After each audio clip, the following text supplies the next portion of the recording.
Imagina descubrir una idea capaz de cambiar para siempre la forma en que la humanidad entiende su propia existencia. Una idea que no solo desafía la ciencia de tu tiempo, sino también las creencias más profundas de millones de personas. Una idea que podría hacerte famoso, o destruir tu reputación, tu familia y todo lo que conoces. Eso fue exactamente lo que vivió Charles Darwin, un hombre que durante años guardó en silencio una teoría que consideraba demasiado peligrosa para ser revelada. Durante más de 2 décadas, Darwin evitó publicar lo que había descubierto, no porque dudara de su lógica, sino porque comprendía perfectamente sus consecuencias. Su teoría no era solo una explicación científica, era una ruptura directa con la idea de que la vida había sido creada de forma perfecta, fija e inmutable. Si estaba en lo cierto, el ser humano no ocupaba un lugar privilegiado en la creación, sino que era el resultado de un proceso lento, imperfecto y continuo. Esa idea era, en su época, profundamente incómoda, no solo para la Iglesia, sino también para la sociedad en general. Aceptarla implicaba cuestionar siglos de pensamiento, romper con una visión del mundo que daba sentido al orden, al propósito y a la existencia misma. Darwin lo sabía, y por eso decidió callar. Guardó sus notas, organizó sus ideas en secreto y continuó investigando como si el mundo aún no estuviera preparado para escucharlo. Pero el silencio no era tranquilidad. Era tensión constante. Cada nueva observación reforzaba su teoría. Cada experimento lo acercaba más a una conclusión que no podía ignorar. Y aún así, no hablaba. Dudaba, revisaba, corregía, volvía a empezar. No por falta de convicción, sino porque entendía que una vez que esa idea saliera a la luz, no habría forma de detener su impacto. Algunos historiadores han sugerido que este largo silencio no fue solo prudencia científica, sino también miedo. Miedo a la reacción de su entorno, miedo al rechazo, incluso miedo a las implicaciones personales que su teoría podía tener sobre su propia fe. Aunque nunca se ha confirmado completamente hasta qué punto este conflicto fue consciente, lo cierto es que acompañó a Darwin durante años, marcando cada paso de su proceso. Y sin embargo, la historia no permite que ciertas ideas permanezcan ocultas para siempre. Porque mientras Darwin guardaba su teoría en la sombra, en otra parte del mundo, otro hombre estaba llegando a conclusiones sorprendentemente similares. Un descubrimiento paralelo que obligaría a Darwin a tomar una decisión definitiva, a dejar atrás el silencio y enfrentarse al mundo. Ese momento marcaría el inicio de una de las revoluciones más importantes de la historia. Pero para entender cómo llegó hasta ahí, tenemos que volver al principio. A un niño curioso, en una pequeña ciudad de Inglaterra, que no imaginaba que algún día cambiaría para siempre la forma en que entendemos la vida. Charles Darwin nació el 12 de febrero de 1809 en Shrewsbury, una pequeña pero próspera ciudad de Inglaterra rodeada de naturaleza, ríos y campos abiertos. Desde el inicio, su vida estuvo marcada por un entorno privilegiado en lo económico, pero también profundamente estructurado en lo social y lo intelectual. Su padre, Robert Darwin, era un médico respetado y de carácter fuerte, mientras que su familia pertenecía a una tradición de pensamiento científico e intelectual que, sin saberlo, ya estaba influyendo en el joven Charles. Desde muy pequeño, Darwin mostró una inclinación que no encajaba del todo con las expectativas de su familia. Mientras otros niños se interesaban por juegos o actividades convencionales, él se sentía atraído por lo que muchos consideraban trivial o incluso extraño. Recolectaba insectos, observaba plantas durante largos periodos de tiempo y se detenía a analizar detalles que otros pasaban por alto. No era simplemente curiosidad infantil, era una forma de mirar el mundo con una atención poco común. Sin embargo, esta inclinación no siempre fue bien vista.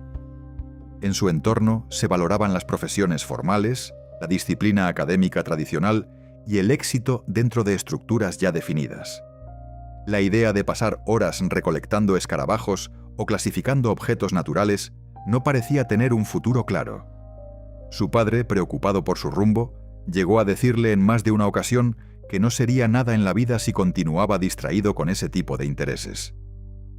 A pesar de estas críticas, Darwin no abandonó esa forma de explorar el mundo. De hecho, su curiosidad se fue refinando con el tiempo.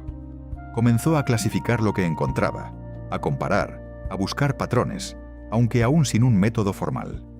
Observaba sin saber que estaba entrenando una de las habilidades más importantes de su vida: la capacidad de detectar diferencias sutiles en la naturaleza. Otro aspecto importante de su infancia fue la pérdida temprana de su madre cuando él tenía solo 8 años. Este evento, aunque no siempre destacado, marcó emocionalmente su desarrollo. A partir de ese momento, su relación con el mundo se volvió más introspectiva, más silenciosa. La observación, en cierto sentido, se convirtió no solo en una curiosidad intelectual, sino también en un refugio. Durante sus años escolares, Darwin no destacó particularmente en el ámbito académico tradicional. No era el mejor estudiante en latín o literatura clásica, materias altamente valoradas en ese momento.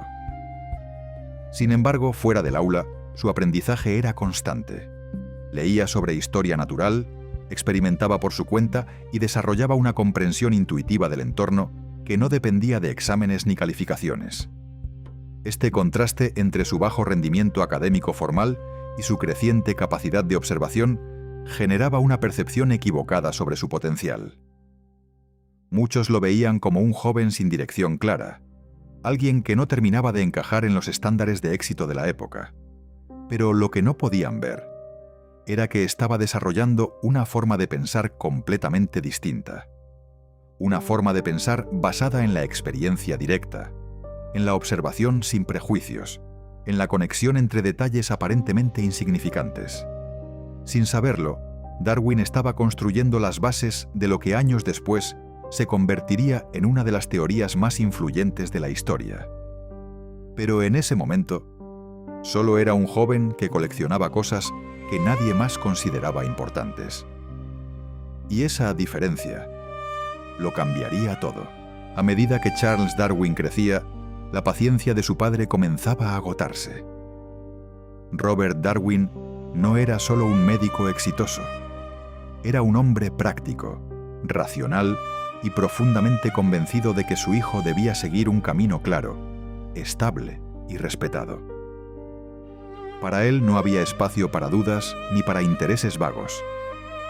Charles debía convertirse en médico, continuar con la tradición familiar y asegurar su lugar en la sociedad. Así, en 1825, con apenas 16 años, Darwin fue enviado a la Universidad de Edimburgo, una de las instituciones médicas más prestigiosas de Europa en ese momento.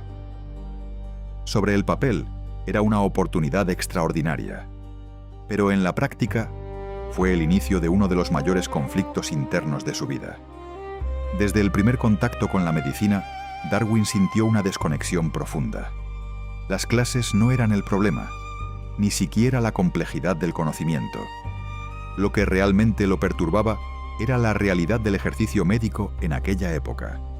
Cirugías sin anestesia, pacientes conscientes soportando dolor extremo, procedimientos invasivos realizados con una crudeza que hoy resulta difícil de imaginar. Para muchos estudiantes, esto era parte del proceso. Para Darwin, era insoportable.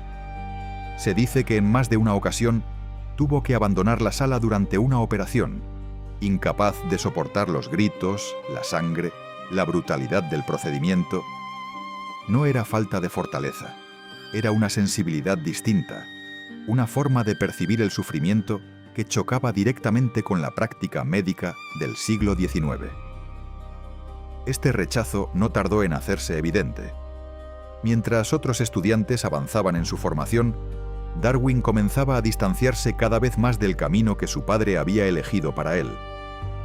Su asistencia a clases disminuyó, su interés se desvaneció y su enfoque comenzó a desviarse nuevamente hacia lo que realmente le atraía: la naturaleza.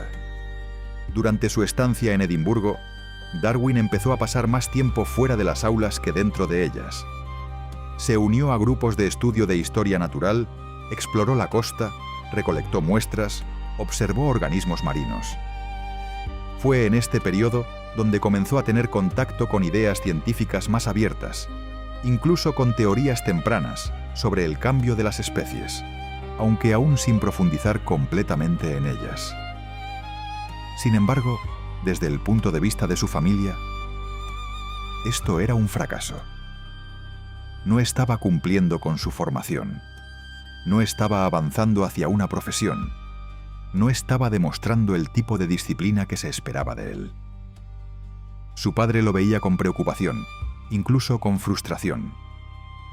Para Robert Darwin, su hijo estaba desperdiciando una oportunidad invaluable. Y en cierto sentido, tenía razón, pero no de la forma que imaginaba, porque lo que parecía una desviación, un error, una falta de dirección, en realidad era el inicio de algo completamente distinto. Darwin no estaba fallando en convertirse en médico. Estaba descubriendo que no podía serlo. Y esa diferencia es clave, porque no se trataba de incapacidad, se trataba de incompatibilidad. Su mente no estaba hecha para repetir procedimientos establecidos, ni para seguir estructuras rígidas sin cuestionarlas. Necesitaba explorar, observar, conectar ideas, entender procesos más amplios. La medicina de su época no le ofrecía eso, pero su padre no lo veía así. Para él, Charles estaba perdiendo el rumbo. Y cuando finalmente quedó claro que no continuaría con la medicina, tomó una decisión que cambiaría nuevamente el curso de su vida. Si no podía ser médico, entonces debía convertirse en algo más aceptable, algo que mantuviera su estatus, algo respetable: la Iglesia. Lo que Darwin no sabía es que ese nuevo camino, pensado como una solución, terminaría llevándolo justo hacia la idea que cambiaría el mundo. Cuando Charles Darwin abandonó definitivamente la medicina, su padre tomó una decisión que, en apariencia, parecía lógica y respetable. Si no podía ser médico, entonces debía convertirse en clérigo. En la Inglaterra del siglo XIX, ser parte de la Iglesia no solo era una profesión digna, también ofrecía estabilidad, prestigio y una vida intelectual aceptable. Así, Darwin fue enviado a la Universidad de Cambridge para formarse como sacerdote anglicano. En ese entorno, Darwin encontró algo inesperado.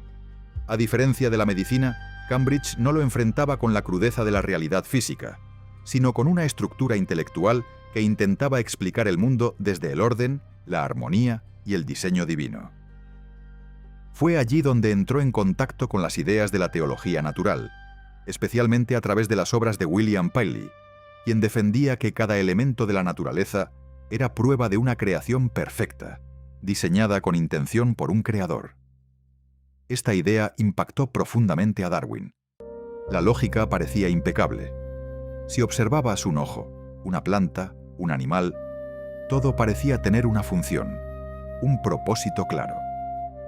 Nada estaba al azar. Todo encajaba en un sistema ordenado, como si el mundo fuera una gran máquina perfectamente diseñada. Para el joven Darwin, esta explicación no solo era convincente, era hermosa, y durante un tiempo la aceptó.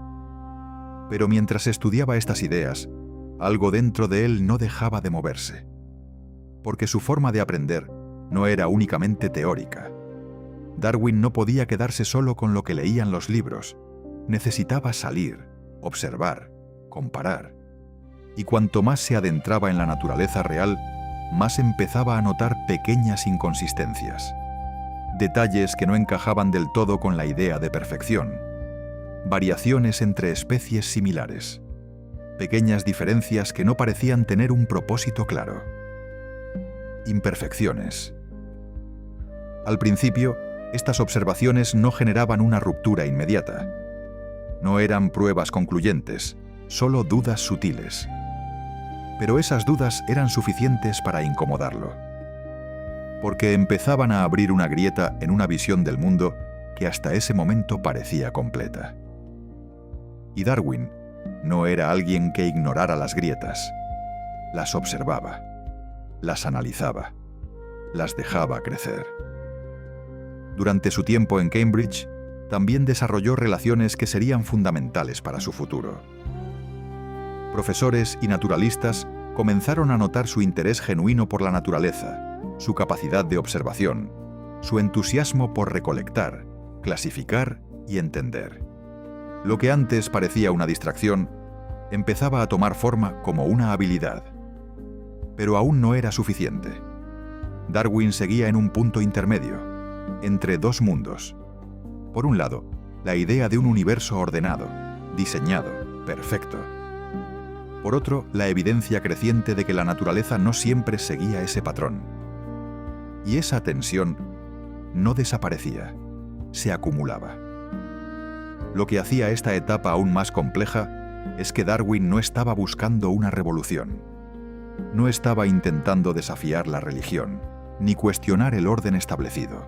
Al contrario, su intención inicial era encajar, encontrar un lugar dentro de ese sistema, vivir una vida estable como clérigo rural, estudiando la naturaleza como una forma de apreciar la obra divina. Pero la realidad tenía otros planes, porque mientras Darwin estudiaba para entender el mundo como una creación perfecta, el mundo real empezaba a mostrarle algo completamente distinto. Y pronto tendría la oportunidad de verlo con sus propios ojos, en una escala que cambiaría todo. Un viaje, una decisión, una invitación que parecía menor, pero que terminaría transformando no solo su vida, sino la historia de la humanidad. En 1831, cuando Charles Darwin estaba a punto de completar su formación en Cambridge, su vida parecía encaminada hacia un destino tranquilo y predecible. Convertirse en clérigo, vivir en el campo, estudiar la naturaleza como una expresión del orden divino. Nada extraordinario, pero tampoco conflictivo. Y entonces apareció una oportunidad que en ese momento no parecía trascendental. Una invitación, un viaje. El HMS Beagle, un barco de la Marina Británica, se preparaba para una expedición científica alrededor del mundo. Su misión principal era cartografiar costas, estudiar territorios y recopilar información geográfica. Pero necesitaban algo más que marineros y oficiales. Necesitaban a alguien que pudiera observar la naturaleza, recolectar datos, analizar especies. Un naturalista. Darwin no era la opción obvia. No tenía experiencia formal sólida. No era un científico reconocido. Ni siquiera había terminado una carrera clara. Pero algo en su perfil llamó la atención de quienes organizaban la expedición. Su curiosidad, su capacidad de observación, su interés genuino por la naturaleza, eran exactamente lo que buscaban. Sin embargo, aceptar no era tan sencillo. El viaje no era corto, no era seguro, no era cómodo. Se estimaba que duraría varios años. Implicaba cruzar océanos, enfrentarse a condiciones extremas y abandonar completamente la vida que conocía. Para su padre, la idea era absurda. Consideraba que era una pérdida de tiempo, una distracción más en la ya incierta trayectoria de su hijo. Darwin dudó, no por miedo al viaje en sí, sino por lo que significaba. Era una ruptura total con el camino que se esperaba de él. Una decisión sin garantías. Un salto hacia lo desconocido. Finalmente, tras conversaciones, insistencias y cierta intervención familiar, su padre accedió. No por convicción, sino por concesión. Y así, casi por casualidad, Darwin tomó una decisión que no solo cambiaría su vida, sino la forma en que entendemos el mundo. El 27 de diciembre de 1831, el HMS Beagle zarpó, y con él comenzó una transformación silenciosa. Al inicio del viaje, Darwin no era un revolucionario. No estaba buscando desafiar teorías ni cuestionar la estructura del conocimiento. Era un observador, alguien dispuesto a aprender, a registrar, a entender lo que veía. Pero lo que iba a encontrar no encajaría con lo que había aprendido. A medida que el barco avanzaba, Darwin comenzó a enfrentarse a una realidad mucho más compleja que la presentada en los libros. Paisajes extremos, especies desconocidas, fósiles de criaturas gigantes, ecosistemas completamente distintos a los europeos. Cada nuevo lugar era una pieza de un rompecabezas que aún no comprendía. Y lo más inquietante era que esas piezas no encajaban perfectamente. Había similitudes entre especies que vivían en lugares distintos, diferencias sutiles que no tenían explicación clara, adaptaciones que parecían responder más al entorno que a un diseño fijo. Al principio eran solo observaciones aisladas, pero con el tiempo comenzaron a formar patrones. Darwin aún no tenía una teoría, pero ya tenía algo más importante: dudas. Y esas dudas, acumuladas durante años de viaje en distintos continentes, en diferentes condiciones, con múltiples especies, comenzarían a erosionar lentamente la idea de un mundo estático y perfecto. Sin darse cuenta, estaba dejando atrás todo lo que había aprendido y acercándose a una idea que cambiaría la historia. A medida que el HMS Beagle avanzaba por las costas de Sudamérica, Charles Darwin comenzó a enfrentarse a una realidad completamente distinta a la que había estudiado en Cambridge. Ya no se trataba de libros, teorías o interpretaciones. Era el mundo en estado puro, vasto, impredecible y lleno de detalles que no siempre encajaban con la idea de un diseño perfecto y ordenado. Uno de los primeros impactos llegó con los fósiles. En lugares como Argentina, Darwin descubrió restos de animales gigantescos, criaturas extintas que no tenían equivalentes exactos en el mundo moderno. Lo inquietante no era solo su tamaño, sino su similitud con especies actuales. Era como si versiones más grandes, más primitivas, hubieran existido antes y luego desaparecido. Esto planteaba una pregunta incómoda. Si las especies eran creadas de forma perfecta e inmutable, ¿por qué existían versiones anteriores tan similares? ¿Por qué habían desaparecido? Y más importante aún, ¿qué había cambiado? Estas preguntas no tenían respuestas inmediatas, pero comenzaron a instalarse en su mente.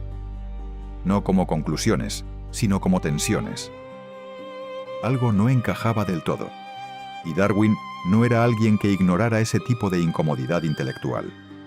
A esto se sumaba la experiencia directa con ecosistemas completamente distintos. Selvas densas, regiones áridas, costas rocosas. Cada entorno presentaba formas de vida adaptadas de maneras específicas. Animales que parecían hechos para sobrevivir en condiciones muy particulares.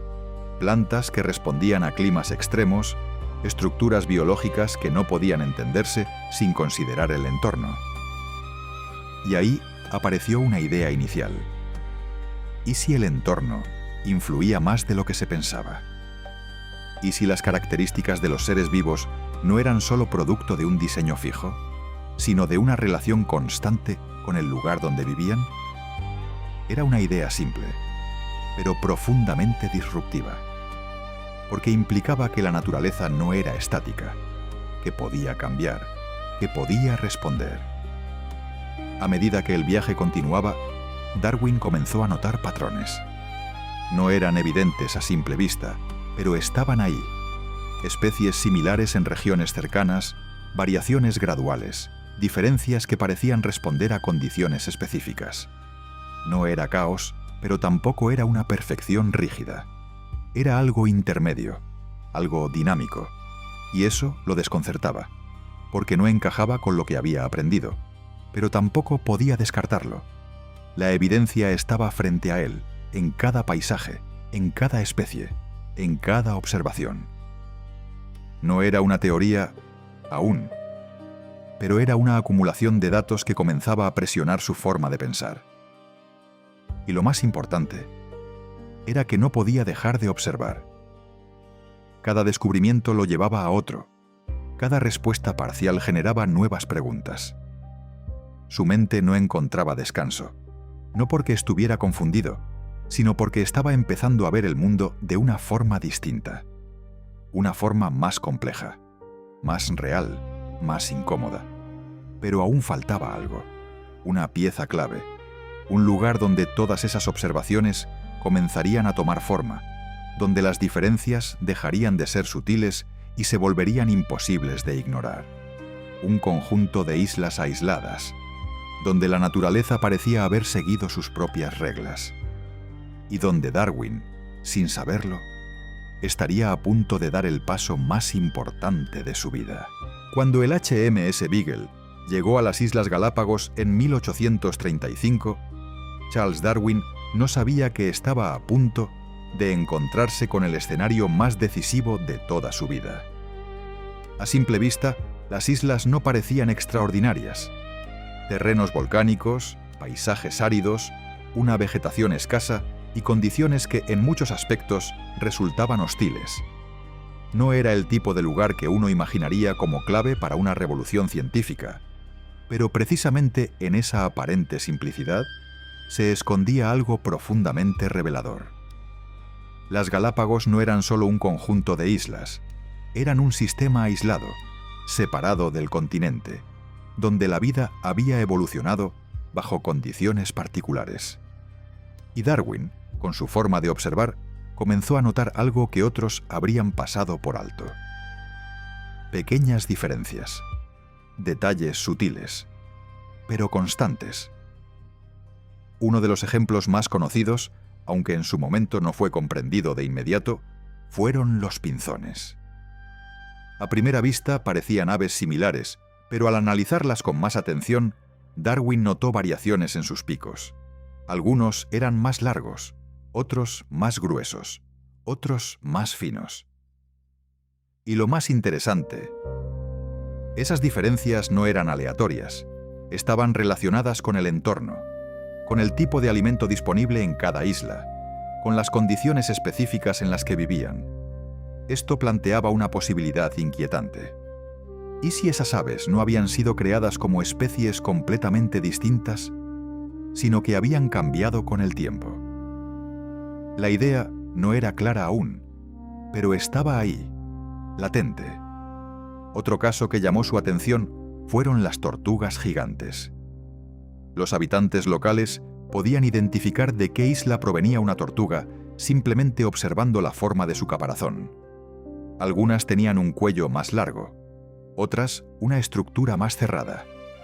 Y nuevamente, esas diferencias parecían tener sentido en relación con el entorno en el que vivían. No era variación al azar, era adaptación. Pero lo más importante no fue una sola observación, fue la repetición del patrón. Isla tras isla, especie tras especie, Darwin veía lo mismo. Similitudes claras, pero con diferencias ajustadas a condiciones específicas. No eran formas de vida completamente independientes. Parecía haber una relación, una continuidad, una historia compartida. Y eso no encajaba con la idea de creación fija. Porque si cada especie había sido creada de forma perfecta e independiente, ¿por qué mostraban estas variaciones? ¿Por qué no eran idénticas? ¿Por qué parecían estar conectadas? En ese momento, Darwin no formuló la teoría de la evolución como la conocemos hoy. No escribió una conclusión definitiva, no proclamó un descubrimiento.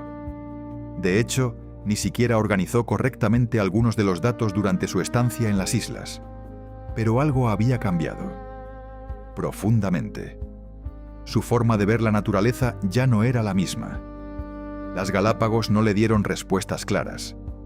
Le dieron algo más peligroso.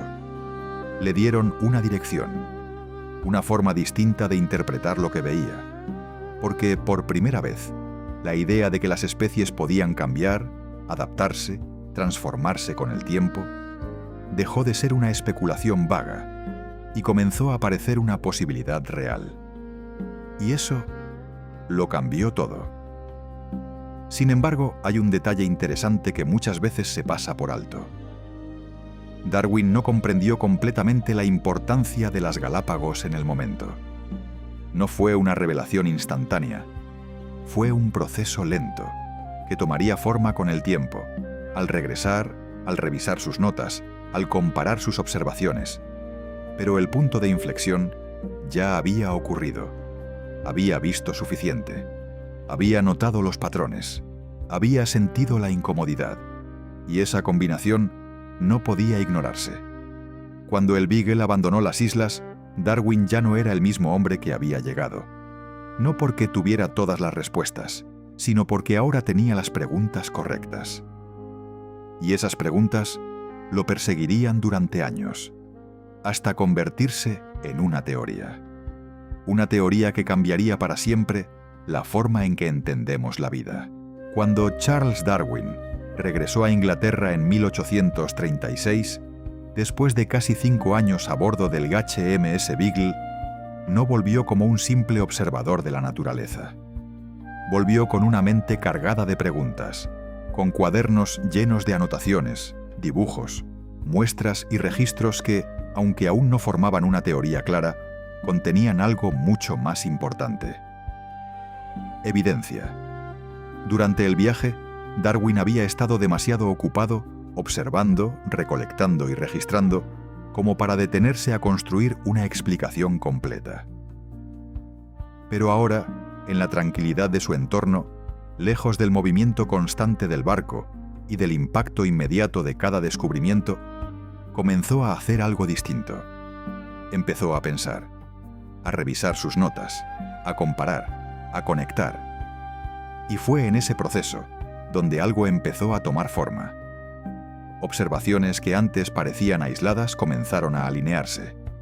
Los fósiles de Sudamérica, las variaciones entre especies, los patrones de adaptación, las diferencias entre las Islas Galápagos, todo empezó a encajar dentro de una misma lógica.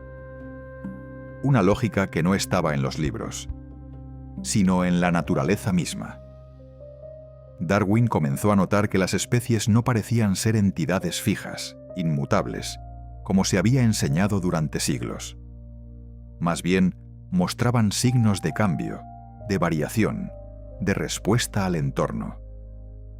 No era una transformación evidente a simple vista, pero sí detectable cuando se observaban generaciones, regiones y condiciones distintas. Era un cambio lento, gradual, pero constante. Y eso era profundamente revolucionario, porque implicaba que la naturaleza no era estática, era dinámica. Sin embargo, aceptar esta idea no era sencillo, no solo por sus implicaciones científicas, sino por lo que significaba a nivel personal. Darwin había sido formado bajo una visión del mundo donde todo tenía un propósito claro, donde cada especie era parte de un diseño perfecto. Cuestionar eso no era solo un ejercicio intelectual, era una ruptura interna. Aún así, no podía ignorar lo que veía.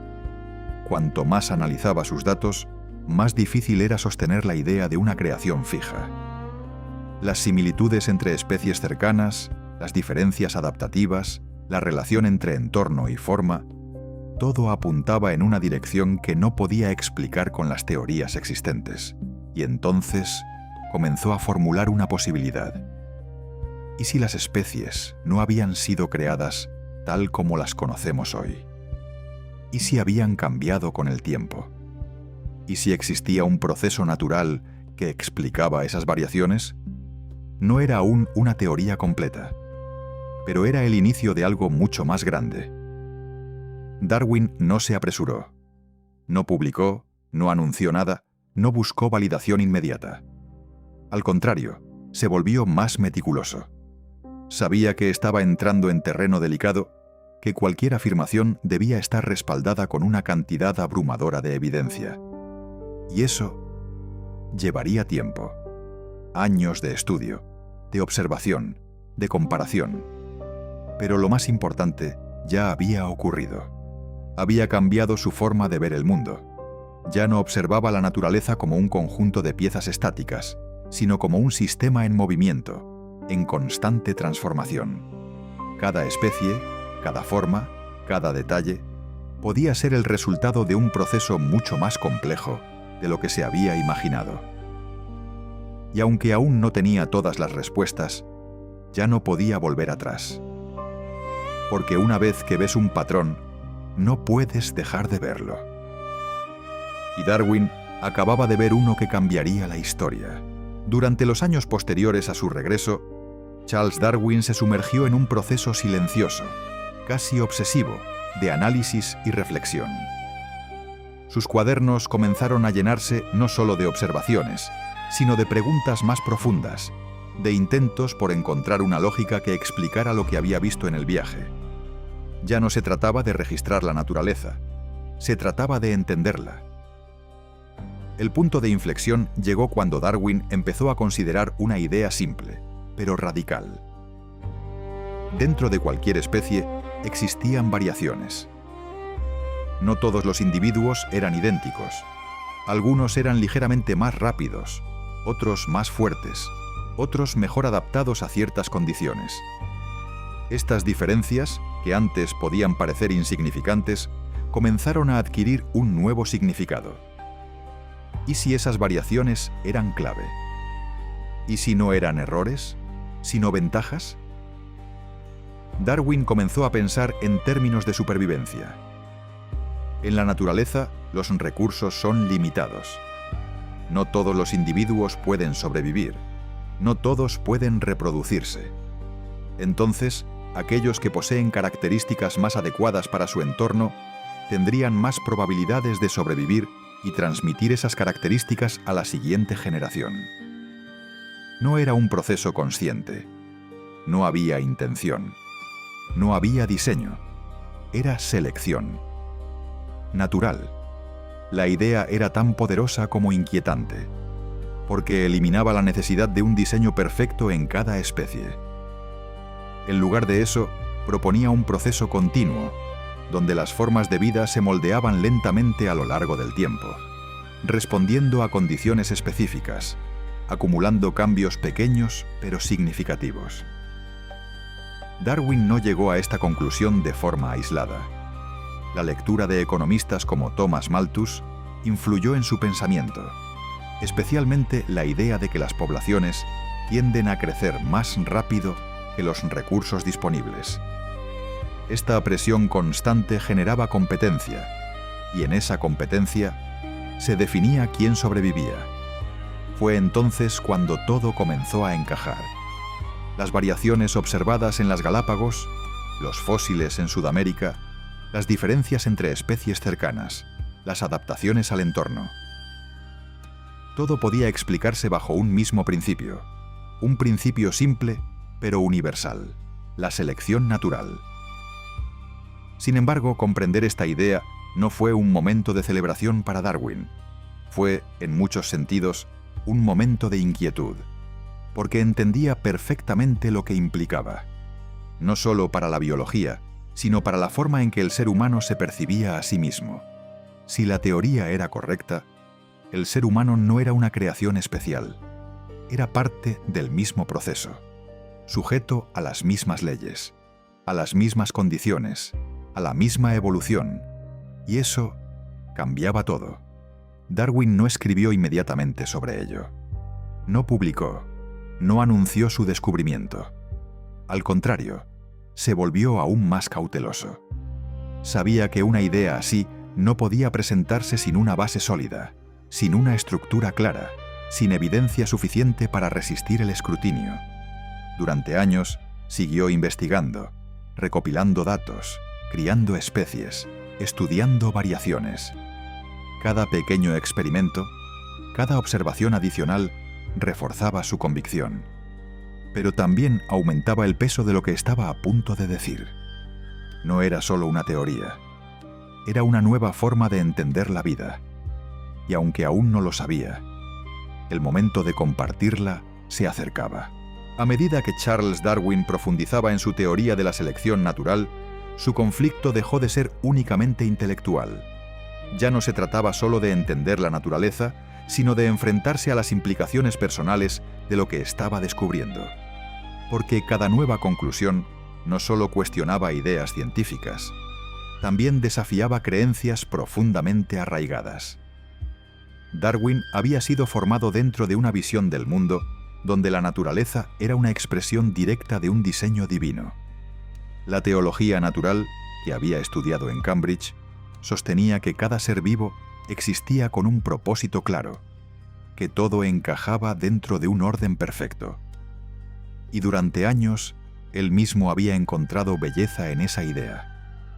Pero ahora, esa estructura comenzaba a romperse. La selección natural no requería intención.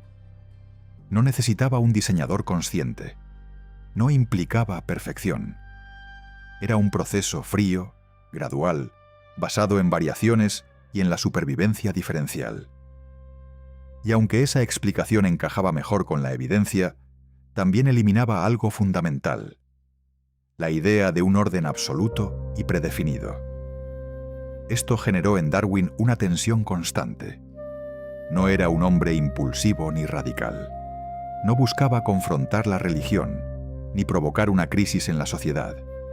De hecho, durante mucho tiempo, intentó reconciliar ambas visiones, encontrar una forma de integrar sus descubrimientos con la fe que había aprendido.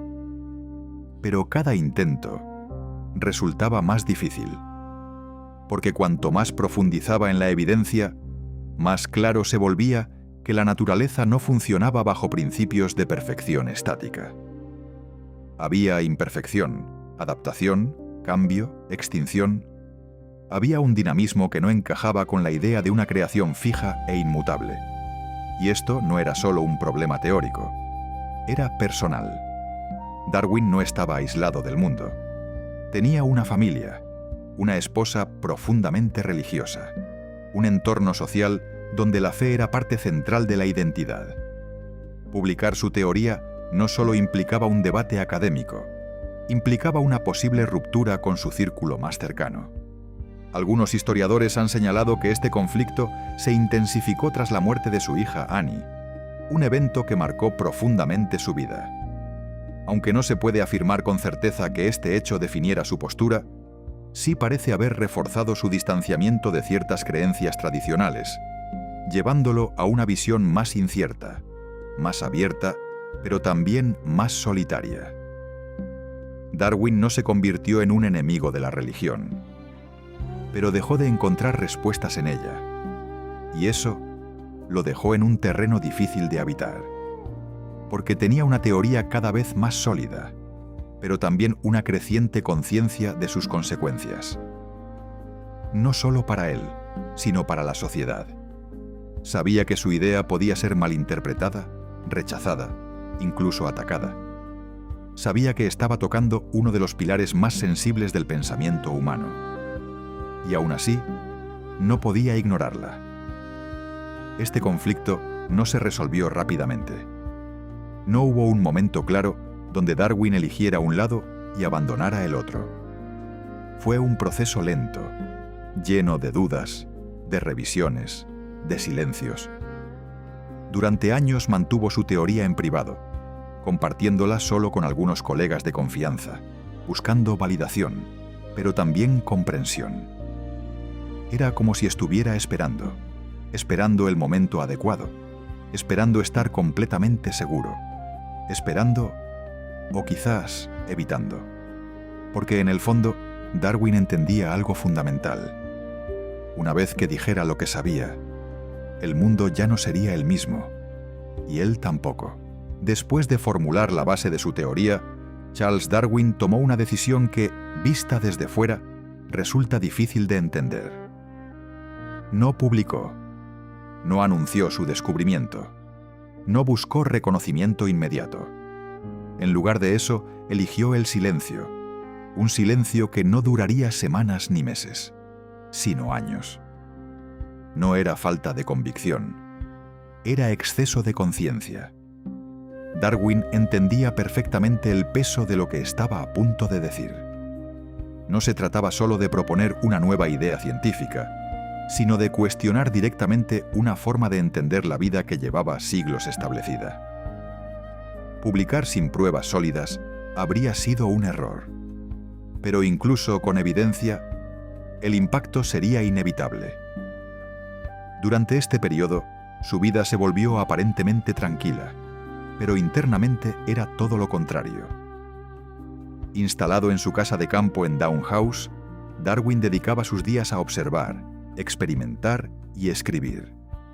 Estudiaba plantas, criaba palomas, analizaba variaciones, comparaba resultados.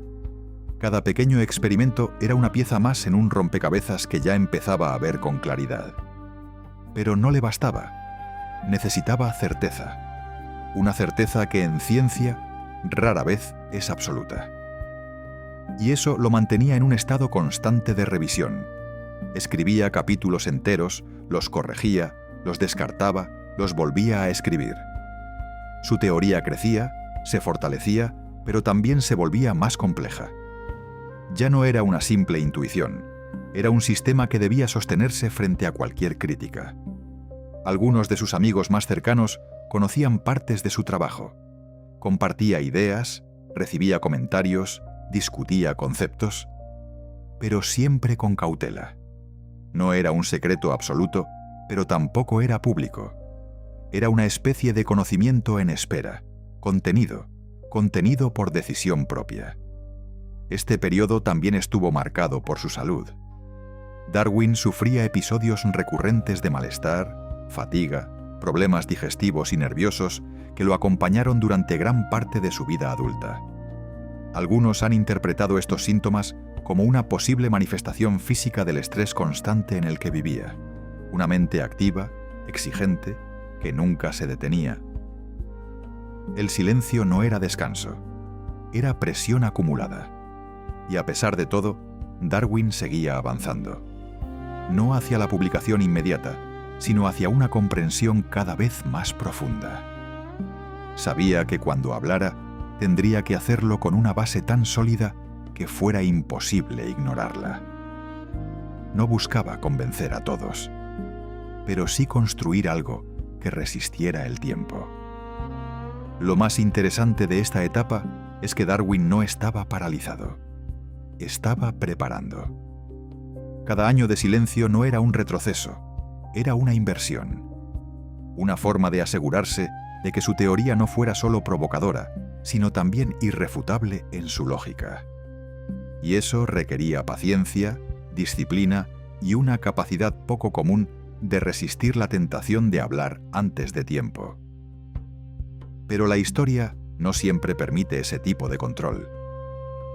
Porque mientras Darwin perfeccionaba su teoría en silencio, en otra parte del mundo, un joven naturalista estaba observando la naturaleza con una mirada sorprendentemente similar. Y estaba llegando a la misma conclusión. Sin saberlo, Darwin estaba a punto de perder el control sobre el momento que había intentado retrasar durante años. Porque la verdad, que había guardado con tanto cuidado, ya no le pertenecía solo a él. Después de años de trabajo silencioso, de análisis meticuloso y de una paciencia casi obsesiva, Charles Darwin creía tener el control sobre su teoría. No en el sentido de dominarla completamente, sino en el ritmo al que decidiría compartirla con el mundo. Había esperado tanto tiempo que ya no se trataba solo de prudencia. Era parte de su forma de trabajar. Pero en 1858, ese control se rompió de forma inesperada. Una carta llegó a sus manos. No era una carta cualquiera. Provenía de un joven naturalista que se encontraba en el sudeste asiático, explorando regiones tropicales y estudiando la diversidad de especies en condiciones muy distintas a las europeas. Su nombre era Alfred Russel Wallace. Darwin no lo conocía personalmente en profundidad, pero sí sabía de su trabajo. Y al comenzar a leer, algo cambió. La carta contenía un ensayo. Un texto donde Wallace describía una idea que había desarrollado a partir de sus propias observaciones. Una explicación sobre cómo las especies podían cambiar con el tiempo, cómo las variaciones dentro de una población podían influir en su supervivencia, cómo el entorno actuaba como un filtro. Era, en esencia, la misma idea, la selección natural. Darwin quedó paralizado. Durante más de 20 años había trabajado en silencio, acumulando evidencia, construyendo una teoría sólida, preparándose para el momento adecuado. Y ahora, en unas pocas páginas escritas por otro hombre al otro lado del mundo, todo lo que había desarrollado aparecía formulado de manera sorprendentemente similar. No era una copia. No era coincidencia superficial. Era una convergencia real. Dos mentes, en contextos distintos, llegando a la misma conclusión. Y eso generó en Darwin una mezcla compleja de emociones. Por un lado, confirmación. Su idea tenía sentido, no era un error aislado. Por otro lado, urgencia. Si Wallace publicaba primero, él perdería la oportunidad de presentar su trabajo completo, el resultado de décadas de investigación. Pero lo que hacía esta situación aún más delicada era el contexto. Wallace había enviado la carta con respeto, buscando opinión, sin saber que estaba tocando exactamente el núcleo del trabajo de Darwin. No había intención de competir ni de adelantarse. Era, en muchos sentidos, una coincidencia intelectual extraordinaria. Y eso colocó a Darwin en una posición difícil. No podía ignorar la carta, no podía apropiarse de la idea, pero tampoco podía seguir esperando. Por primera vez en años, el tiempo dejó de estar de su lado. La decisión que había postergado durante tanto tiempo ahora era inevitable. Con la ayuda de colegas cercanos, como Charles Lyell y Joseph Hooker, se organizó una presentación conjunta. En 1858, en la Sociedad Linneana de Londres, se expusieron tanto los escritos de Darwin como el ensayo de Wallace. No fue una publicación formal aún, pero marcó un momento clave, el inicio público de la idea. Sin embargo, Darwin no estaba en el centro del escenario celebrando. De hecho, ni siquiera asistió al evento, debido a circunstancias personales difíciles en ese momento. Mientras su teoría comenzaba a salir a la luz, él seguía en la sombra, procesando lo que estaba ocurriendo. Pero ya no había vuelta atrás. El silencio había terminado. La idea estaba fuera. Y ahora, el mundo tendría que reaccionar.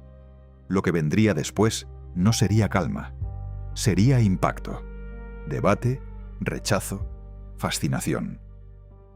Porque lo que Darwin estaba a punto de publicar de forma completa no era solo una teoría científica, era una nueva forma de entender la vida. Y una vez que se dijo en voz alta, nada volvió a ser igual. En 1859, después de más de 2 décadas de observación, análisis y silencio, Charles Darwin tomó finalmente la decisión que había evitado durante años: publicar su teoría. No como un ensayo breve, ni como una idea aislada, sino como una obra completa, cuidadosamente construida, respaldada por una cantidad abrumadora de evidencia. El libro se tituló On the Origin of Species, y desde el primer momento generó impacto. La primera edición se agotó el mismo día de su publicación, no porque todos comprendieran su contenido en profundidad, sino porque la idea que proponía era imposible de ignorar. La posibilidad de que las especies no fueran fijas, de que pudieran cambiar a lo largo del tiempo mediante un proceso natural, capturó la atención de científicos, intelectuales y del público en general. Pero ese interés no era neutral, era intenso, dividido y, en muchos casos, controvertido. Darwin no presentó su teoría como una provocación. De hecho, evitó en gran medida mencionar directamente al ser humano en el libro, sabiendo que esa conexión sería inevitable y profundamente sensible. Se centró en plantas, animales, variaciones observables, ejemplos concretos. Construyó su argumento paso a paso, con un tono cuidadoso, casi contenido. Pero el mensaje era claro: si la selección natural explicaba el cambio en las especies, también aplicaba al ser humano. Y esa implicación no tardó en hacerse evidente. La reacción fue inmediata. Algunos científicos reconocieron la solidez del trabajo, la cantidad de datos, la coherencia interna de la teoría. Vieron en ella una explicación poderosa para fenómenos que antes no tenían una respuesta clara. Pero otros reaccionaron con escepticismo, incluso con rechazo abierto. No era solo una cuestión científica, era filosófica, religiosa, cultural. Aceptar la teoría de Darwin implicaba replantear el lugar del ser humano en el mundo, abandonar la idea de una creación especial y aceptar que formábamos parte de un proceso natural continuo. Para muchos esto resultaba inaceptable, y las críticas no tardaron en intensificarse. Algunos argumentaban que la teoría carecía de pruebas suficientes en ciertos aspectos, especialmente en lo relacionado con los mecanismos de herencia, que en ese momento aún no se comprendían completamente. Otros la rechazaban directamente por sus implicaciones, por lo que significaba para la visión tradicional de la vida. Pero incluso entre la crítica, había algo claro. La teoría no podía ser ignorada. Había entrado en la conversación y no iba a desaparecer. Darwin, por su parte, no buscó confrontación directa. No era un hombre de debates públicos agresivos ni de enfrentamientos abiertos. Prefirió mantenerse en segundo plano, continuar escribiendo, respondiendo a críticas de forma medida, ampliando sus ideas en nuevas ediciones del libro. Mientras tanto, otros comenzaron a defender su teoría con mayor intensidad. El debate creció, se expandió. Llegó a universidades, iglesias, círculos intelectuales. Se convirtió en uno de los temas más discutidos de su tiempo. Y en medio de todo eso, la idea seguía avanzando. No de forma uniforme, no sin resistencia, pero con una fuerza difícil de detener. Porque más allá de las opiniones, más allá de las creencias, la teoría de Darwin ofrecía algo que pocas ideas logran. Una explicación coherente. Una estructura que conectaba observaciones dispersas en un sistema lógico. Y eso tenía peso. A partir de ese momento, la vida de Darwin cambió. Ya no era un observador silencioso ni un pensador en la sombra. Era el autor de una de las teorías más influyentes y debatidas de la historia. Y aunque el impacto apenas comenzaba, ya era claro que el mundo no volvería a ver la naturaleza de la misma manera. La publicación de On the Origin of Species no solo introdujo una nueva teoría científica, también provocó una reacción que se extendió mucho más allá de los círculos académicos. La obra de Charles Darwin se convirtió rápidamente en el centro de un debate que tocaba temas fundamentales: el origen de la vida, el lugar del ser humano en el mundo y la relación entre ciencia y fe. En los primeros meses, la discusión se movía principalmente entre científicos y naturalistas. Algunos reconocían la solidez de la evidencia presentada por Darwin, la forma en que había conectado observaciones de distintas áreas en una estructura coherente. Veían en la selección natural una herramienta poderosa para explicar la diversidad de la vida. Pero no todos estaban de acuerdo. Para muchos, la teoría tenía vacíos importantes.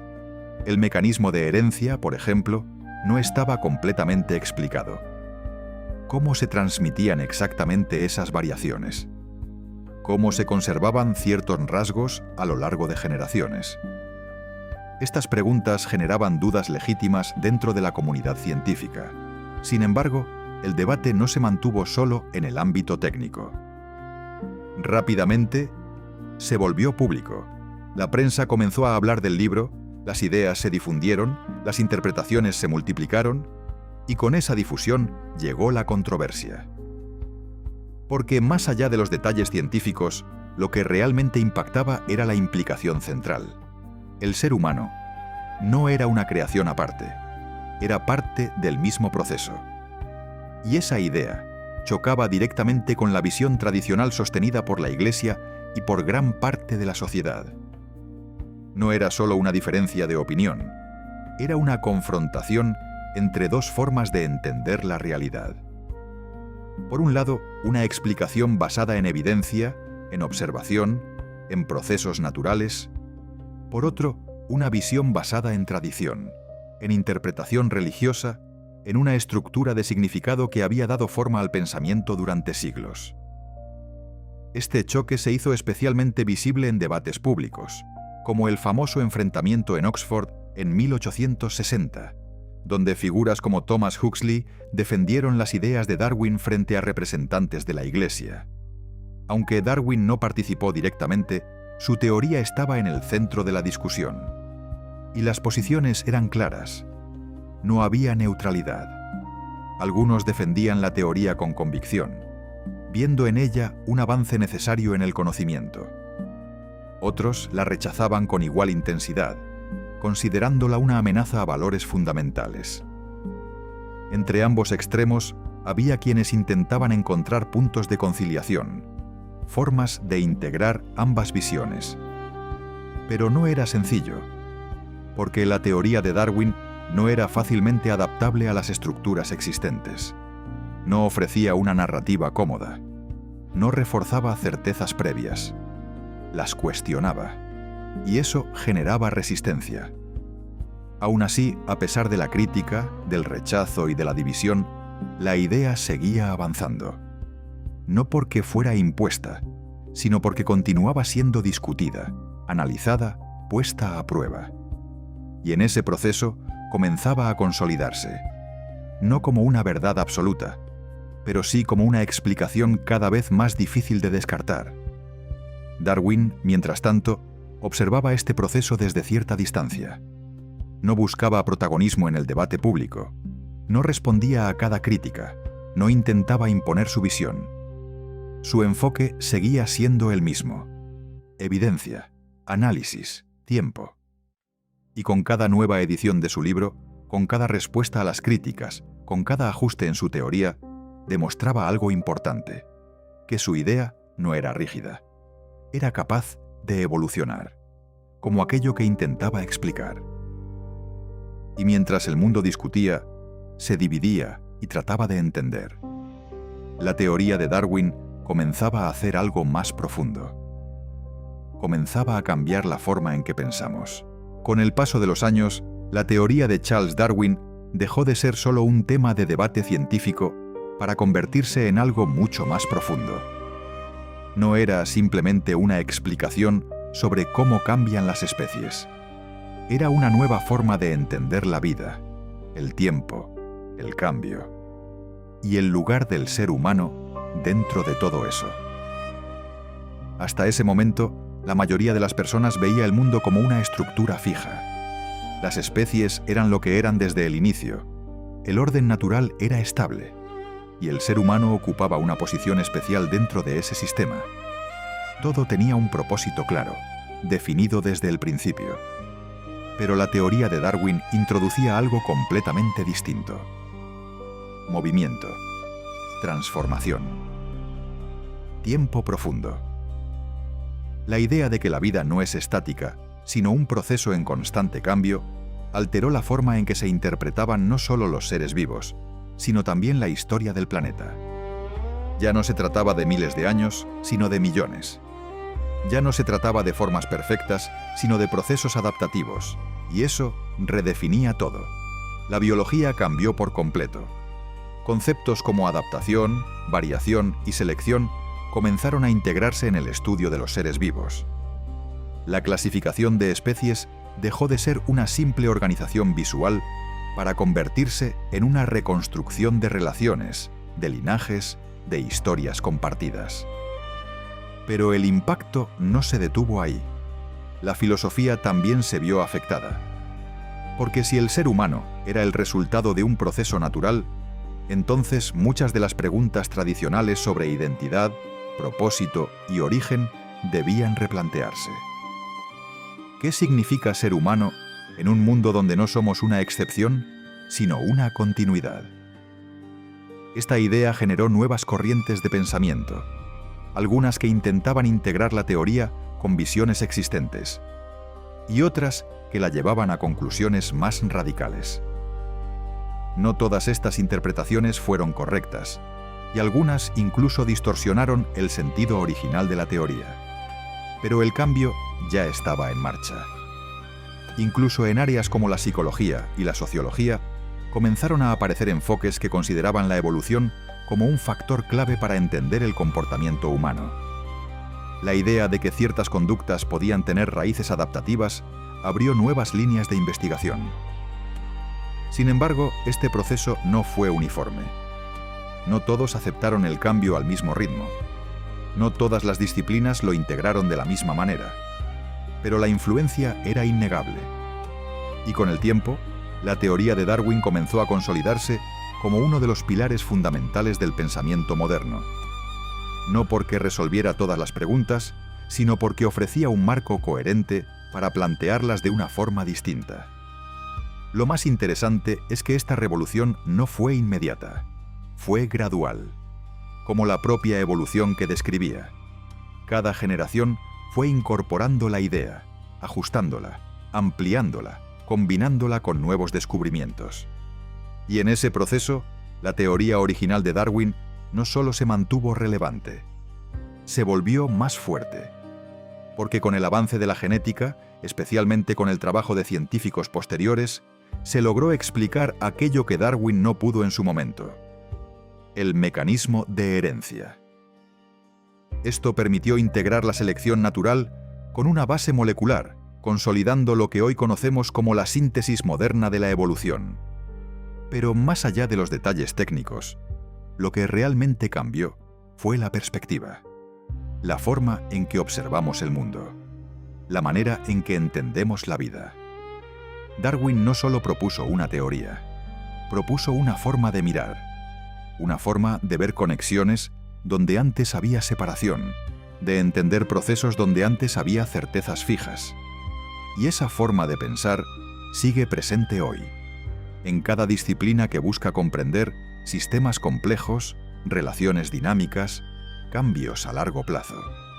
Porque en el fondo, la verdadera revolución no fue la idea en sí, fue la manera en que nos enseñó a pensar. Con el paso del tiempo, Charles Darwin dejó de ser solo un naturalista reconocido para convertirse en una figura central del pensamiento moderno. Su teoría había cruzado fronteras, había sido debatida, criticada, defendida y reinterpretada. Pero mientras el mundo seguía discutiendo sus ideas, su vida personal tomaba un ritmo muy distinto, más lento, más silencioso, más introspectivo. Instalado en su casa de campo, Down House, Darwin se alejó cada vez más del ruido público, no por rechazo, sino por necesidad. Su salud, frágil desde hacía años, comenzó a limitar su capacidad de viajar, de participar en reuniones, de exponerse a largas jornadas de trabajo fuera de su entorno. Pero eso no significó que dejara de pensar. Al contrario, en ese aislamiento, su mente encontró un espacio más profundo para seguir explorando. Continuó escribiendo, investigando, observando fenómenos aparentemente simples, pero que para él contenían claves fundamentales. Estudió plantas carnívoras, movimientos de raíces, respuestas a estímulos. Temas que a primera vista parecían menores frente a su gran teoría. Pero para Darwin no lo eran, porque veía en esos detalles la misma lógica que había descubierto años atrás. La misma conexión entre forma, función y entorno. La misma idea de que incluso los procesos más pequeños podían revelar principios universales. Este enfoque refleja algo importante. Darwin nunca dejó de ser observador, nunca dejó de cuestionar. Y quizás lo más interesante de esta etapa es que, lejos de buscar grandes afirmaciones, se enfocó en comprender mejor lo que ya había propuesto. Refinar, ajustar, profundizar.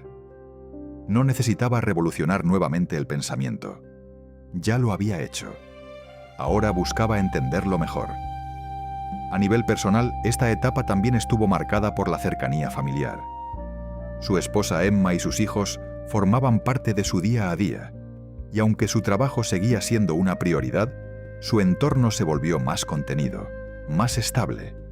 No era una vida de aislamiento total, pero sí de cierta distancia respecto al mundo exterior. un mundo que seguía cambiando, en parte gracias a él. Darwin era consciente del impacto de su obra. Sabía que su teoría había generado debates intensos, que había sido interpretada de múltiples maneras, algunas fieles a su planteamiento original, otras no tanto. Pero también entendía que ese proceso era inevitable. Las ideas, una vez expuestas, dejan de pertenecer a quien las crea y comienzan a evolucionar por sí mismas. Este pensamiento, de alguna forma, reflejaba su propia teoría. La selección natural no solo aplicaba a las especies, también podía aplicarse a las ideas. Algunas sobrevivían, se adaptaban, se transformaban, otras desaparecían. Y en ese proceso, lo importante no era el control absoluto, sino la capacidad de generar algo lo suficientemente sólido como para resistir el tiempo. Darwin había hecho exactamente eso. Y aunque su cuerpo comenzaba a mostrar señales de desgaste, su mente seguía activa, conectando ideas, revisando conceptos, manteniendo viva la curiosidad que lo había definido desde joven. No había urgencia. No había presión por demostrar nada más. Solo una constante: comprender. Y en ese silencio, en esa rutina aparentemente simple, se encontraba una de las versiones más puras de Darwin. No el científico que cambió el mundo, no el autor de una teoría revolucionaria, sino el hombre que nunca dejó de mirar con atención, que nunca dejó de hacerse preguntas, incluso cuando ya había respondido las más grandes. Porque para él, el conocimiento nunca fue un destino. Siempre fue un camino. En abril de 1882, la vida de Charles Darwin llegó a su fin. Después de años de trabajo constante, de reflexión profunda y de una existencia marcada por la observación silenciosa, su cuerpo finalmente cedió. No hubo un momento dramático, ni una escena grandiosa. Fue un final acorde a su vida. Tranquilo, contenido, casi imperceptible. Pero lo que ocurrió después fue todo lo contrario. Darwin murió el 19 de abril de 1882 en su hogar, rodeado de su familia, en el mismo lugar donde había desarrollado gran parte de su trabajo. A lo largo de sus últimos años, su salud había sido frágil, pero su mente se mantuvo activa hasta el final. Incluso en sus últimos días, seguía mostrando esa curiosidad constante, esa necesidad de comprender, de observar, de pensar. Sin embargo, su muerte no pasó desapercibida. Muy pronto, figuras influyentes de la ciencia y la política comenzaron a reconocer públicamente la magnitud de su contribución. Y lo que ocurrió a continuación marcó un contraste profundo con la controversia que había rodeado su teoría décadas antes. Darwin fue enterrado en la Abadía de Westminster, uno de los lugares más emblemáticos del Reino Unido, reservado para figuras consideradas fundamentales en la historia del país. Allí descansan reyes, poetas, científicos y ahora también él. El mismo hombre cuya teoría había sido considerada peligrosa, polémica, incluso inaceptable por muchos, era ahora honrado como una de las mentes más importantes de su tiempo. Este gesto no fue solo simbólico, fue una señal clara de algo más profundo. El reconocimiento de que, más allá del debate, más allá de las diferencias, su trabajo había dejado una huella imposible de ignorar. La ciencia, incluso cuando genera incomodidad, cuando desafía estructuras, cuando obliga a replantear creencias, termina encontrando su lugar. Y Darwin lo había hecho. Había cambiado la forma en que entendemos la vida. Y aunque él ya no estaba para verlo completamente, su influencia apenas comenzaba a consolidarse. En los años posteriores a su muerte, su teoría continuó desarrollándose. Nuevos descubrimientos, especialmente en genética, comenzaron a dar respuesta a preguntas que él no había podido resolver. La herencia, uno de los puntos débiles iniciales de su teoría, encontró una base sólida con los avances científicos del siglo XX, y eso reforzó aún más su legado. Pero quizás lo más interesante no fue la validación científica, fue la permanencia de su idea. Porque incluso hoy, más de un siglo después, la teoría de la evolución sigue siendo uno de los pilares fundamentales de la biología. No como una verdad inamovible, sino como un marco que continúa siendo estudiado, ajustado y ampliado. Exactamente como Darwin habría querido. Aún así, su figura nunca dejó de generar debate. Incluso después de su muerte, su nombre siguió siendo asociado tanto con avances científicos como con controversias culturales y religiosas. Para algunos, representaba el progreso del conocimiento. Para otros, una ruptura con tradiciones fundamentales. Y quizás, ambas cosas eran ciertas. Pero hay algo que destaca por encima de todo. Darwin no buscó ser una figura histórica. No buscó cambiar el mundo de forma deliberada. Solo buscó entenderlo. Y en ese proceso terminó transformándolo. Su tumba en Westminster no es solo un lugar de descanso, es un símbolo. El punto donde una vida dedicada a la observación silenciosa se convierte en una influencia que trasciende generaciones. Donde un hombre que pasó años en silencio, dudando, cuestionando, analizando, termina siendo escuchado por el mundo entero. Y aunque su voz se apagó en 1882, su idea sigue viva, evolucionando. Con el paso del tiempo, la figura de Charles Darwin dejó de pertenecer únicamente a la ciencia. Su nombre comenzó a circular en conversaciones, en caricaturas, en debates públicos, y poco a poco su historia empezó a mezclarse con interpretaciones, exageraciones y rumores que, en muchos casos, distorsionaron lo que realmente había propuesto. Uno de los ejemplos más conocidos fue la idea de que Darwin afirmaba que el hombre desciende del mono. Esta frase, repetida durante generaciones, se convirtió en una especie de simplificación extrema de su teoría. Pero en realidad, Darwin nunca lo planteó de esa manera. Lo que propuso fue algo mucho más complejo: que humanos y otros primates comparten un ancestro común. Pero esa diferencia no era tan fácil de comunicar, y mucho menos de aceptar. En una época donde la dignidad humana estaba profundamente ligada a la idea de una creación especial, reducir esa explicación a una frase provocadora era una forma de desacreditarla. Las caricaturas comenzaron a aparecer en periódicos, mostrando a Darwin con cuerpo de simio, ridiculizando tanto su imagen como su trabajo. Y aunque hoy pueden parecer inofensivas, en su momento fueron herramientas poderosas de rechazo social, pero no fue la única distorsión. Otra de las interpretaciones más problemáticas fue el uso de su teoría fuera de su contexto original. Algunas corrientes comenzaron a aplicar la idea de supervivencia del más apto a la sociedad humana, justificando desigualdades, jerarquías e incluso políticas extremas. Este enfoque, conocido más tarde como darwinismo social, no fue propuesto por Darwin como una norma moral o política. Sin embargo, su nombre quedó asociado a estas ideas, generando una confusión que aún hoy persiste en algunos contextos. Aquí aparece un punto importante. Las teorías científicas explican lo que ocurre en la naturaleza, pero no necesariamente dictan cómo debería funcionar la sociedad. Y esa diferencia no siempre se respetó. También surgieron rumores más personales.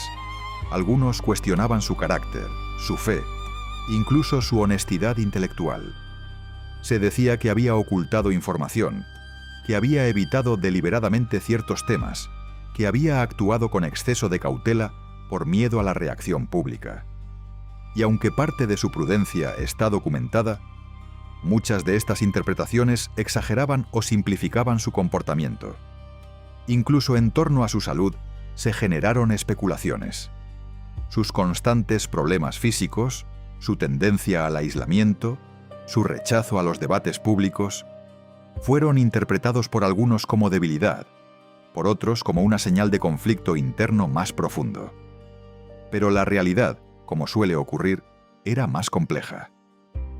Darwin no era un personaje extremo.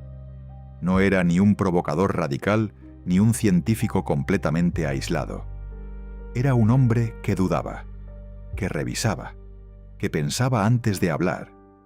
Y eso, en un contexto donde muchos esperaban respuestas rápidas y definitivas, podía parecer indecisión, cuando en realidad era rigor. Lo más interesante de esta etapa es que muestra algo que va más allá de Darwin. Muestra cómo las ideas, una vez que salen al mundo, dejan de estar bajo el control de quien las crea. Se reinterpretan, se simplifican, se usan con fines distintos. Algunas versiones se acercan a la intención original, otras se alejan por completo. Y en ese proceso, la figura del autor también cambia. Se convierte en símbolo, en referencia, en argumento. Darwin pasó de ser un observador de la naturaleza a convertirse en una figura central en debates que iban mucho más allá de su trabajo original. Su nombre comenzó a representar ideas, posiciones, conflictos, algunos fieles a su pensamiento, otros no tanto. Pero incluso dentro de esas distorsiones, hay algo que se mantiene: la relevancia. Porque solo las ideas que realmente impactan son las que se transforman, se discuten, se cuestionan. Y Darwin sigue siendo parte de esa conversación.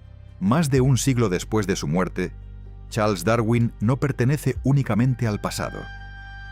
Su teoría no quedó atrapada en libros antiguos ni en debates del siglo XIX. Al contrario, se ha integrado profundamente en el mundo moderno, hasta el punto de que muchas de sus ideas operan hoy en silencio, como una base invisible sobre la que construimos conocimiento. La biología actual no puede entenderse sin la evolución. Desde la genética hasta la medicina, la idea de que los organismos cambian con el tiempo es fundamental. Hoy sabemos que las variaciones que Darwin observó tienen una base molecular, el ADN. Cada mutación, cada recombinación genética, cada cambio heredable, forma parte del mismo proceso que él describió sin conocer su mecanismo exacto. Y eso hace que su teoría sea aún más impresionante. Porque sin acceso a tecnología moderna, sin microscopios avanzados, sin conocimiento genético, fue capaz de construir una explicación que sigue siendo válida, ahora respaldada por evidencia mucho más profunda. En medicina, por ejemplo, la evolución es clave para entender fenómenos como la resistencia a los antibióticos. Las bacterias no deciden volverse resistentes, evolucionan. Aquellas que poseen variaciones que les permiten sobrevivir a un tratamiento se reproducen, y con el tiempo, esa resistencia se vuelve dominante. Es selección natural, en tiempo real. También en el estudio de virus, como los que han marcado eventos globales recientes, la evolución juega un papel central. Las variantes emergen, se adaptan, compiten entre sí. Y comprender ese proceso es esencial para desarrollar estrategias efectivas de control y prevención. Pero el impacto no se limita a la salud. En ecología, la teoría de Darwin permite entender cómo los ecosistemas responden a cambios ambientales.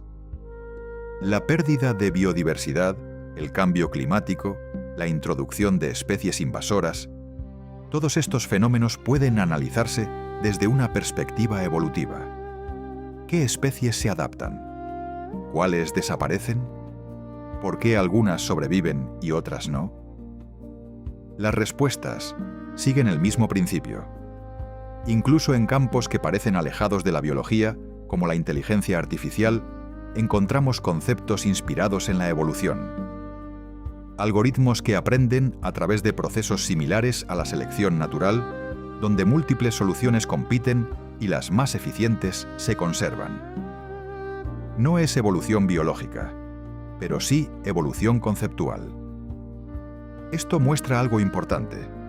La idea central de Darwin trasciende su contexto original. No es solo una teoría sobre seres vivos. Es una forma de entender sistemas complejos, donde el cambio, la adaptación y la selección juegan un papel fundamental. Y aún así, su figura sigue generando debate. En algunos lugares, su teoría continúa siendo cuestionada, especialmente cuando se percibe como incompatible con ciertas creencias. En otros, se enseña como un pilar básico del conocimiento científico. Esta dualidad refleja algo que ya vimos en su época. Darwin no solo propuso una idea, abrió una conversación que sigue vigente. Pero quizás lo más interesante no es dónde se aplica su teoría, sino cómo cambia nuestra forma de pensar. Porque entender la evolución implica aceptar que el cambio es constante, que la estabilidad es relativa, que la adaptación es clave. Implica ver el mundo no como algo fijo, sino como un proceso en movimiento. Y esa perspectiva va mucho más allá de la ciencia. Hoy, cuando hablamos de innovación, de cambio, de desarrollo, de resiliencia, estamos utilizando conceptos que, en esencia, siguen la misma lógica. No sobreviven los más fuertes, ni los más inteligentes, sino aquellos que mejor se adaptan. Y esa idea sigue tan vigente como cuando fue escrita por primera vez. Darwin no solo explicó la vida, nos dio una herramienta para entender el cambio, y en un mundo que no deja de transformarse, eso es más relevante que nunca. La historia de Charles Darwin no es solo la historia de un científico. No es únicamente el relato de un viaje, de una teoría o de un libro que cambió el mundo. Es, en el fondo, la historia de una forma de mirar, una forma de observar la realidad con una profundidad que pocos se atreven a sostener. Darwin no comenzó su vida con la intención de transformar el pensamiento humano. No buscaba desafiar creencias ni provocar revoluciones. Era, ante todo, un observador.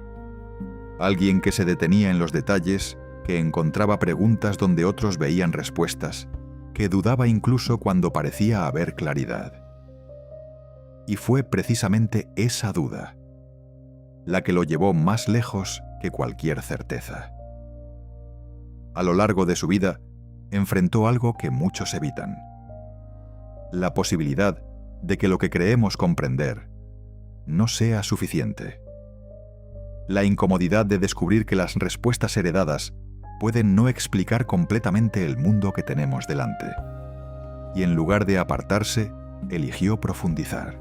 Eligió mirar más, pensar más, esperar más. Ese proceso no fue rápido ni sencillo.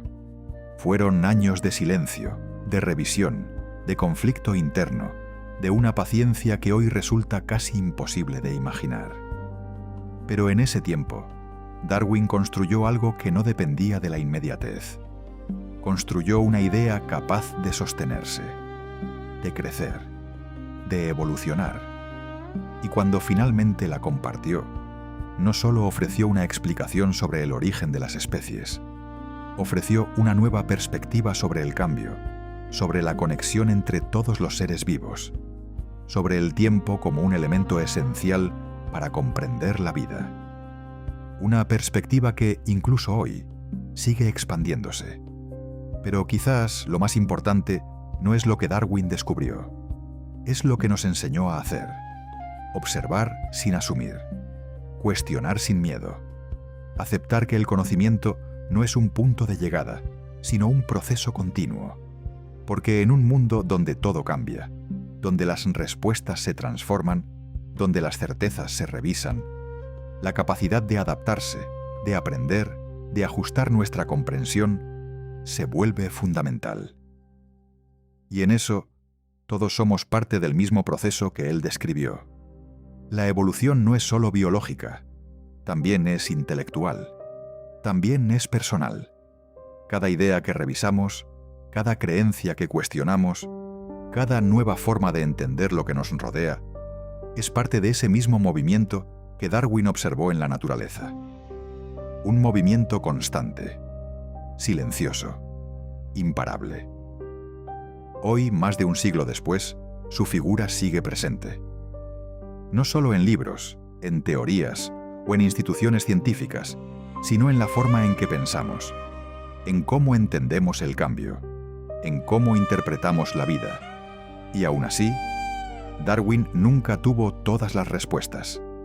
Y eso es precisamente lo que lo hace relevante, porque no nos dejó una verdad cerrada, nos dejó una pregunta abierta. ¿Cómo funciona realmente el mundo que habitamos? Y esa pregunta sigue viva. Tal vez, mientras este documental llega a su fin, la mejor forma de honrar su legado no sea recordar sus palabras ni repetir sus teorías, sino hacer algo mucho más simple y al mismo tiempo mucho más difícil. Detenernos, observar y atrevernos a mirar el mundo como si fuera la primera vez.